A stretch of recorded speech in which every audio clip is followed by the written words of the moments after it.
안녕하세요. 처음교회 성도 여러분 반갑습니다. 눈꽃 30분 큐티입니다. 네, 월요일인데요. 네, 좀 편하게 입고 나왔습니다. 네, 오늘 하나님께서 주신 말씀을 통하여서 우리가 각자의 인생에서 힘을 얻었으면 좋겠어요. 네, 하나님께서 주신 그 말씀의 위로와 또한 새로운 창조의 사건들이 우리에게 흘러넘쳐서 각자의 가정에 또 개인의 힘을 받는 그런 눈꽃 큐티 시간이 되었으면 좋겠습니다. 그래서 이렇게 하나님 말씀으로 힘을 받고 또 그 말씀으로 인해서 인도되는 삶의 모습들을 가지고 있는 개인과 가정이 처음교회 공동체에 나와서 함께 지내게 된다면 굉장히 힘이 있는 교회가 될 거라고 믿습니다. 우리 교회가 꼭 그런 교회 또 개인 공동체 조직이 되었으면 좋겠다라는 생각을 해보았습니다.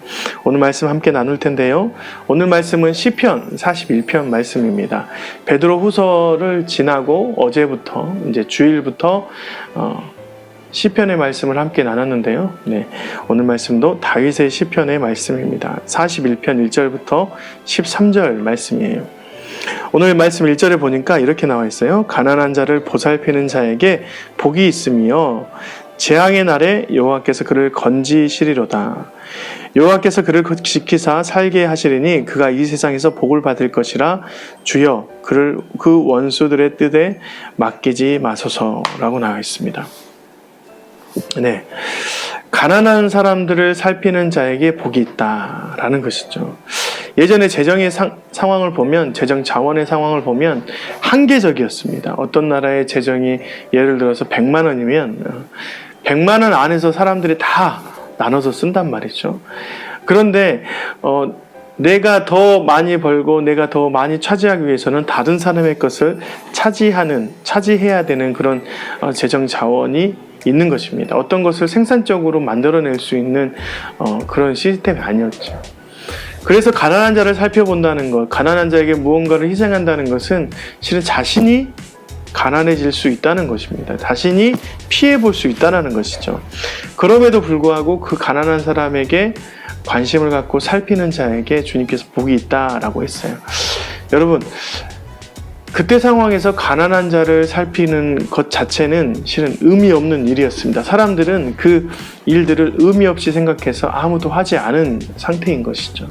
그런데 다윗이 그런 가난한 자에게 관심을 받고 그를 보살피며 살게 할 수 있는 것이 하나님의 축복이다라고 했는데, 이 마음을 갖고 어떤 마음이 들었을까라고 묵상해 보았는데, 실은 그렇게 의미 없고 우리가 봤을 때는 얻어낼 것들이 없는 상황의 사람들을 바라보며 그들을 살피고 그들에게 도움을 주는 사람들은 실은 사람 자체의 가치를 두는 것입니다. 사람이 귀하다 여기는 것이죠. 여러분, 참 훌륭한 생각인 것이죠. 우리가 다른 사람을 봤을 때 어떤 조건이나 어떤 내게 다가올 이익들을 본다면 실은 그 사람 자체가 우선순위에서 두 번째 되는 것이죠. 어떤 관계 안에서. 그런데 어떤 관계를 할 때 사람의 가치를 두고 저 사람의 조건이나 재정이나 스펙, 능력 같은 것들을 제껴놓고 오직 그 사람의 가치만을 바라보며 관계한다면 더 깊은 관계를 할 수 있을 거라고 생각합니다. 그런 상황에서 다윗이 그런 의미 없고 가치 없는 인생을 바라보면서 내가 이 사람 자체의 가치를 둔다라고 생각하며 나아갔던 것들이 하나님께 합한 마음이 됐다는 것입니다. 그 당시에는 많은 사람들이 회피하는 그런 생각들을 하나님의 마음으로 받을 수 있다라는 것이죠. 네. 그래서 저는 이 시편을 항상 읽으면서 다윗은 참 선지자 같다라고 얘기를 합니다. 많은 하늘의 언어들을 얘기할 때도 있지만 실은 하나님의 마음을 그대로 받아서 인간이 할 수 없는 그런 생각들을 할 때가 너무 많다는 것입니다. 그런 가난한 자를 살피는 자에게 하나님께서 복을 주시는데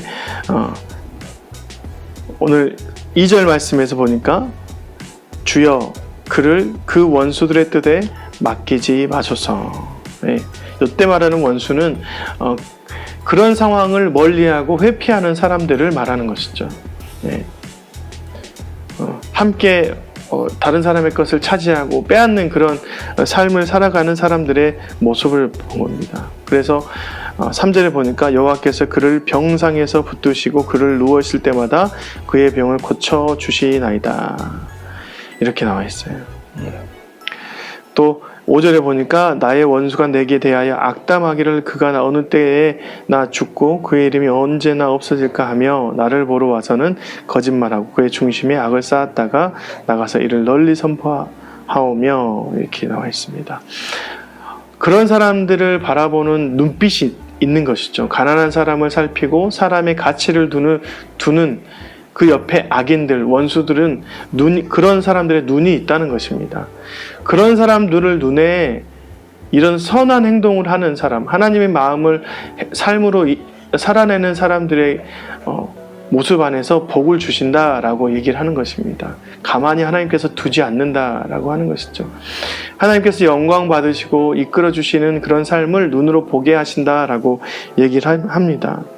그래서 오늘 다윗이 이런 삶을 보니까 자신이 그렇게 살아가고 하나님의 마음에 합한 삶을 살아가다 보니까 어떻게 되었냐?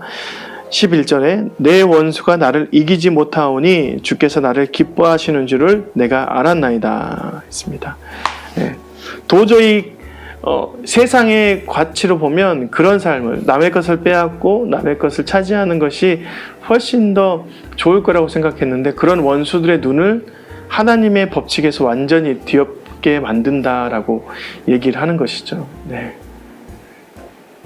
하나님의 마음에 합한 행동들을 하면 하나님께서 그를 기뻐하십니다. 하나님이 기뻐하시는 하나님의 사람들은 하나님께서 그의 삶을 붙잡고 계시는 것이죠. 더 많은 선한 일을 할 수 있도록 병도 고쳐주시고 삶도 안정되게 해주시는 것입니다. 신앙도 어떤 일들 가운데 흔들리지 않도록 도와주시는 것입니다. 하나님 편에 서서 주님의 마음을 합한 그런 마음을 갖는 우리가 되어야 됩니다. 다윗이 그런 마음을 가지면서 12절 13절 말씀에 주께서 나를 온전한 종으로 붙드시고 영원히 주 앞에서 세우시나이다. 이스라엘의 하나님 여호와를 영원부터 영원까지 송축할지로다. 이렇게 나와 있습니다. 하나님을 찬양하며 마무리했는데요. 그 하나님께서 이런 사람들을 온전한 종으로 붙드신다. 그리고 주님 앞에 세워주신다라고 얘기를 하는 것이 마치 하나님께서 자랑하듯이 이것 봐라. 세상 사람들아 봐라.